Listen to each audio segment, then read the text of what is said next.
Hey everyone, welcome back to Best Laid Plans. Today's video is going to be my monthly spread for August 2023. Now, August is a super busy month for me. I am working 2 jobs, I have lots of meetings, and there's going to be a lot going on. It's a little hectic, but I still wanted to do something that made me feel happy, which is an opera-inspired spread. And if you have not already checked out the other opera-inspired spreads for my planner channel, I will leave a card here. You can go to that playlist. I am a big opera fan. I have done quite a few popular operas, and we're going to do 2 operas today because I am jumping on the Barbenheimer trend. I am super excited.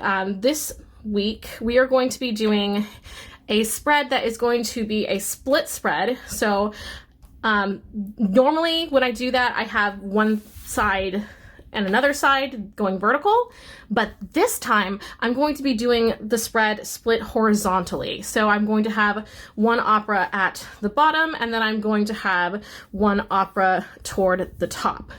And the operas that I'm going to be using for inspiration this time are going to be the first act of Tales of Hoffmann, and I have some stickers here. These are from Lace Whimsy, and then this music note sticker and this washi tape to match is from just Shein, Temu, Amazon, off-brand. But as soon as I saw this beautiful doll sticker, I knew I wanted to do the first act of Tales of Hoffmann.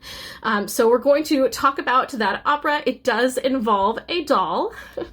And so I have these stickers here, and because Women's Equality Day falls later in the month, I decided that this will be the second half of the spread. Then, going from a traditional French opera, more widely known opera, I also wanted to feature Dr. Atomic by Adams, and that is a modern opera, and it concerns the, well, development of the atomic bomb and Oppenheimer.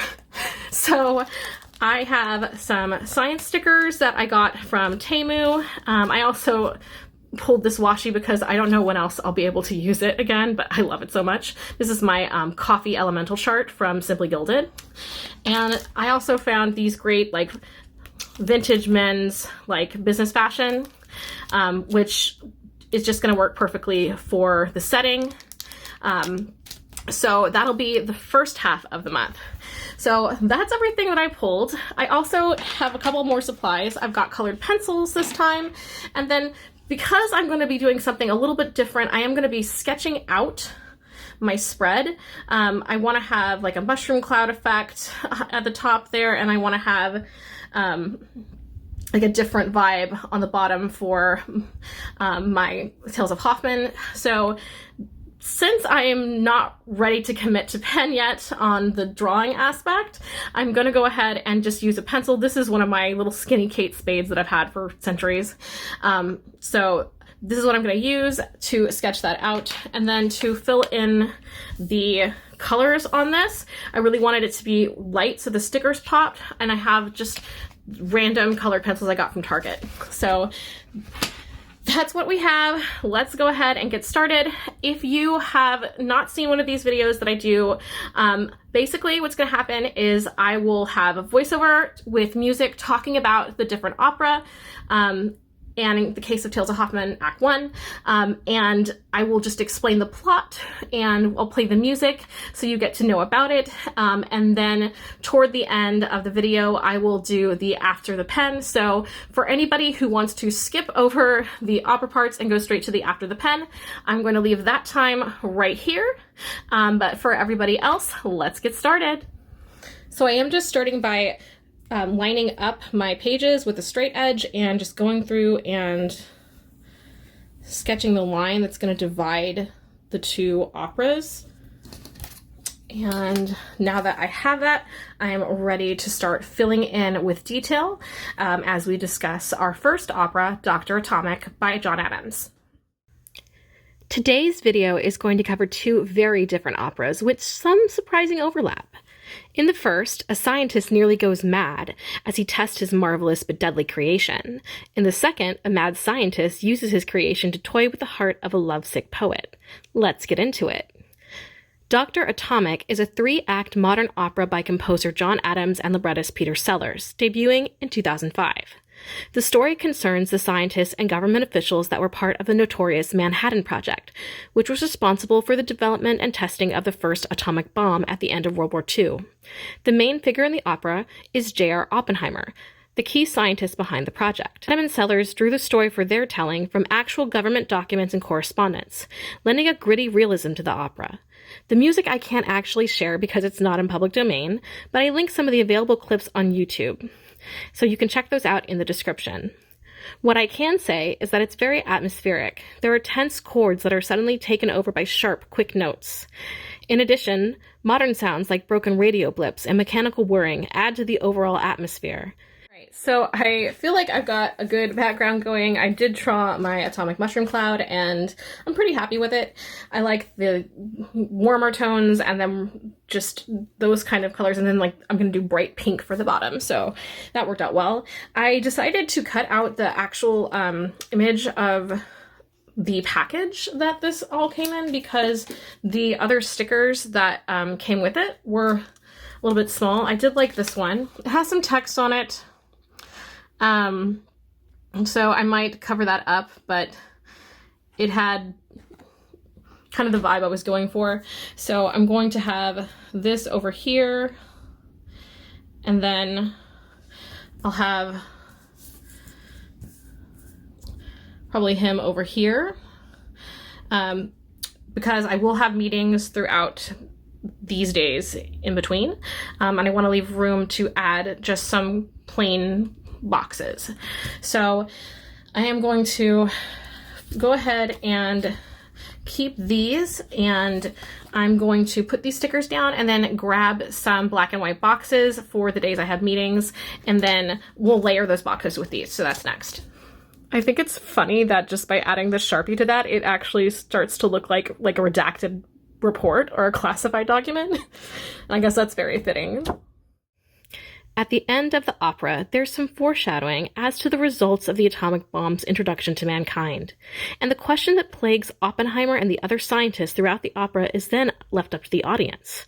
Should man ever have this kind of power?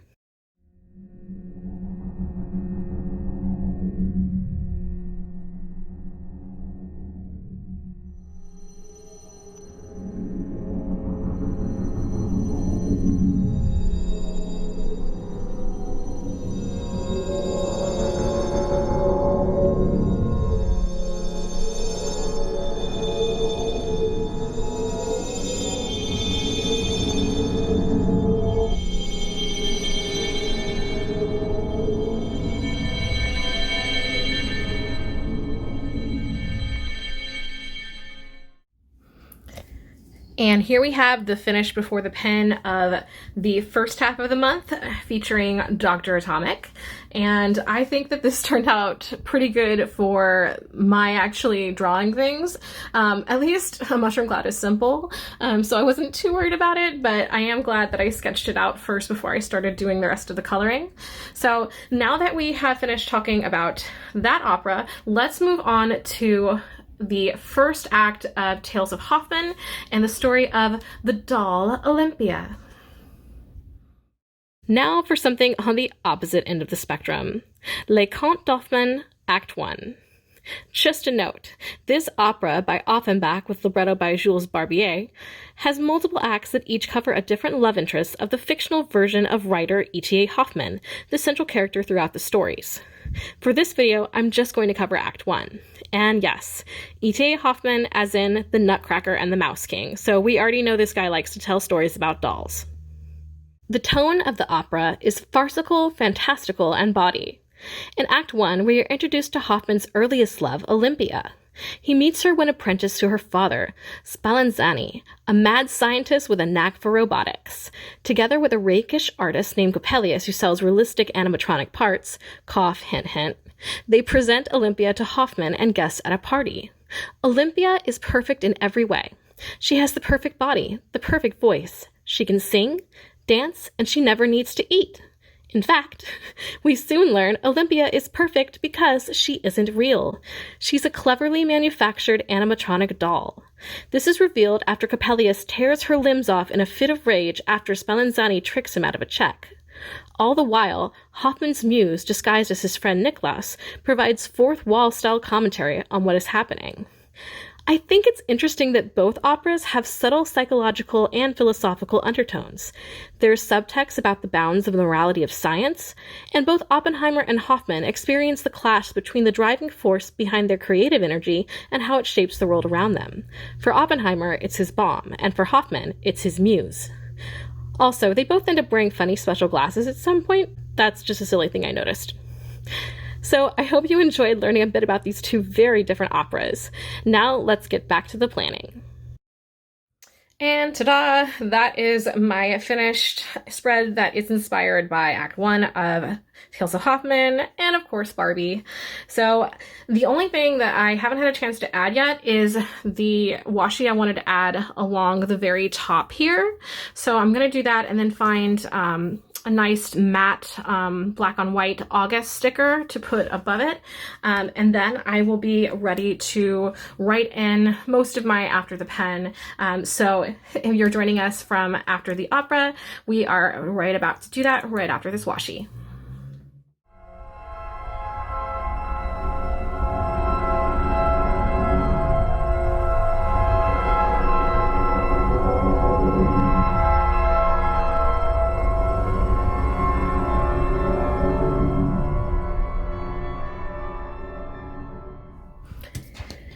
Alright, so this is from According to Allie. I decided to use this sticker. I thought it looked really nice, and I'm glad that I had Dr. Atomic up here because I think the black and white looks really good. If I had had my others up at the top, then I feel like I would have to find a pink sticker or something because I just feel like it would look better, but now I feel it's very balanced, so yay. So now I am going to just write in all of the important dates that go onto the monthly calendar, just using plain black ink, and I am leaving these blank for right now because I continuously have things that come up and I just want to have a place to jot those down, so that's what I'm leaving blank. But everything else I'm going to go ahead and fill in right now in my little date boxes. So here we go.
And it is complete. I had a lot of fun with this one.